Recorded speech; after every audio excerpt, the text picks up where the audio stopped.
Hello everyone and welcome to Star Health Insurance YouTube channel. I am Dr. Manjunath Pandit, interventional cardiologist by profession. In today's video, we will understand how obesity and sleep apnea can lead to heart failure. So let me directly start with a very concerning theory, which is obesity. Obesity is a very incorrectly used term in the contemporary world.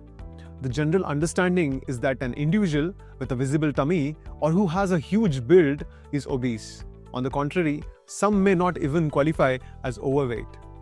Scientific meaning of obesity differs largely from the loosely used synonyms. Not only does the use of such incorrect words accounts for non-constructive criticism, it also amounts to enormous psychological stress. Most recent terminology used to get rid of this taboo associated with obesity is adiposity. We all know the cons of being obese, but little do we know how obesity can be a silent killer in causing heart failure. Scientifically, we would call an individual obese based on their BMI, that is, basal metabolic index.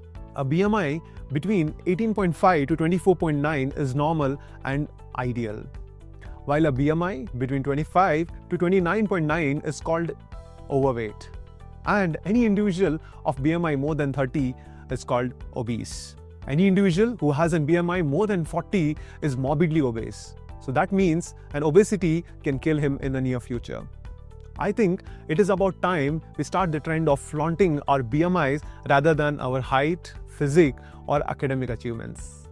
About 1/5 of Indians are obese, particularly urbanites and men with a worsening sedentary lifestyle.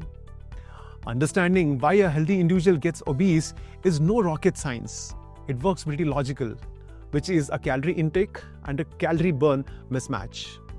A human body burns calories in 3 ways. 1, there is a thermic effect of the food that we are consuming. 2, there is a passive burn. And 3rd is an active burn. Thermic effect of food is the heat energy released by the body in response to food intake, irrespective of the type or the quantity of the meal.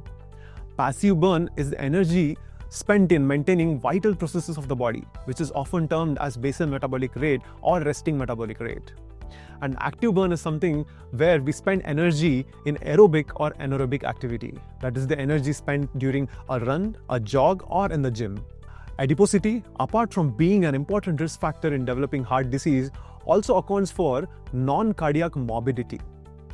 Implications of obesity on quality of life are very undervalued, which reflects our poor understanding of obesity not only as a risk factor but as also a disease entity in itself. High BMI leads to higher blood pressure, poor glycemic control, and early incidence of heart attack, stroke, and liver disease as well. Potentially, adiposity can inflict damages on any organ, with predilection to liver and heart. Hence, the earliest change we notice on our abdominal sonograms as grade 1 or grade 2 fatty liver. It may be surprising to know that obese individuals are also at an augmented risk of sleep apnea and heart failure. Sleep apnea is a condition that causes you to stop breathing while you're sleeping. Obesity and sleep apnea play a synergistic role in the pathogenesis of heart failure, which means not only they are an independent risk factor, but are far more dangerous when coexistent. Statistically, 40 to 80% of individuals with hypertension, heart disease, and stroke have sleep apnea. A sleep divorce, a recent phenomena, wherein a couple sleeps in separate rooms due to snoring and can have a negative impact on their relationship. Sleep apnea is breaking hearts and families as well, with increasing incidence of sleep divorce. Before we dive deeper into this particular disorder of sleep, let's study the structure of sleep. Sleep has 4 stages. Stage 1 is light sleep, stage 2 is deeper sleep, and stage 3 is slow wave sleep. And then comes REM sleep, which stands for random eye movement. When you fall asleep, you typically enter stage 1 and then you move into and cycle between stage 2 and stage 3. After cycling between these stages, you ultimately go into a random eye movement sleep, that is REM sleep, and start dreaming. So all your dreams come in your REM sleep. After the first REM cycle, you start a new cycle and then go back into stage 1 and stage 2. One cycle normally takes about 90 to 110 minutes. before another begins. Most people go through 4 or 5 cycles per night, assuming they get a full 8 hours of sleep. So an individual getting a 4 to 5 cycles of this entire sleep gets a healthy sleep. It would need a little bit of imagination to understand what sleep apnea is and how snoring is its byproduct. Imagine blowing air through a good circular, flexible pipe, which produces negligible air vibrations and no sound. Now imagine blowing air through the same pipe but with external compression, which produces a higher vibrations and undesirable tones. This is what is happening with our windpipe, which is also known as trachea. Obese individuals with a greater collection of fat around the neck and those with short and broad neck are at a higher risk of tracheal compression from the external components, which temporarily blocks the movement of the air, producing a loud snore and cessation of respiration, which we term it as apnea. Snoring and apnea continues as long as the individual is asleep, although never letting him actually achieve a deep sleep state, leaving him or her sleep deprived. The resulting lack of oxygen activates a survival reflex that wakes you up just enough to resume breathing. While that reflex keeps you alive, it also interrupts your sleep cycle. Victims of sleep apnea often have excessive daytime sleepiness, poor work performance, and are also at a higher risk of road traffic accidents.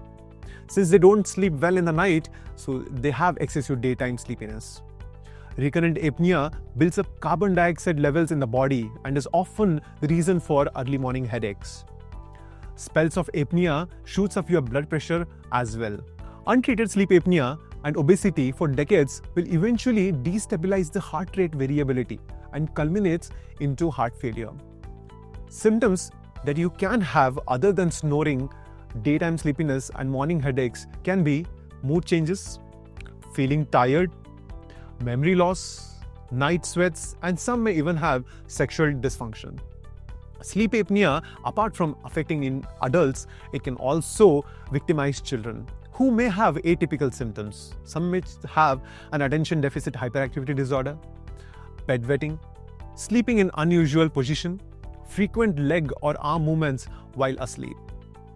One of the easiest way to know if you are at a risk of sleep apnea is to pick up an inch tape and measure the diameter of your neck. If you are a man and the diameter of your neck is well below 17 inches, then you are good to go. And if you are a woman and the diameter of your neck is less than 16 inches, then you're good to go. So any measurement in a man of more than 17 inches and in a woman of 16 inches should be screened for sleep apnea. Alcohol binge, poor diet, and low muscle mass only adds up to the misery caused by sleep apnea and obesity. Based on your symptoms, diagnosing sleep apnea is straightforward for your cardiologist. And you may need a few physical tests such as sleep study to estimate the severity of the disease.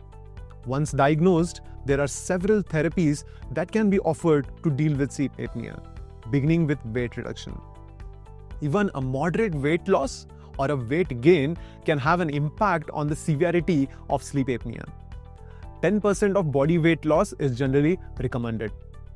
Role of exercise is invaluable for both sleep apnea and obesity, where we would generally suggest any form of cardio activity lasting at least 150 minutes a week. A low-salt diet and an adequate protein intake of 1 gram per kg body weight is ideal. Avoid sedatives and any form of alcohol if you are suffering from sleep apnea. Individuals with moderate to severe sleep apnea will require a CPAP machine overnight to prevent the collapse of windpipe. CPAP machine, which stands for Continuous Positive Airway Pressure, will prevent recurrent apnea and carbon dioxide accumulation and the fluctuations in the blood pressure. It does so by maintaining a higher peak and expiratory pressure. It prevents your trachea or the windpipe from collapsing. Most of the individuals respond to a disciplined weight loss programs, a CPAP, while non-responders may require surgical interventions. Surgeries may include removal of obstructive soft tissue around the neck, excision of the tonsils, and uvulopalatopharyngeoplasty. This procedure removes your uvula, a teardrop-shaped soft tissue that hangs at the back of your mouth. It also removes soft tissues from your soft palate and pharynx. These widen the area where your mouth and your throat meet, making it easier for air to pass through, in and out.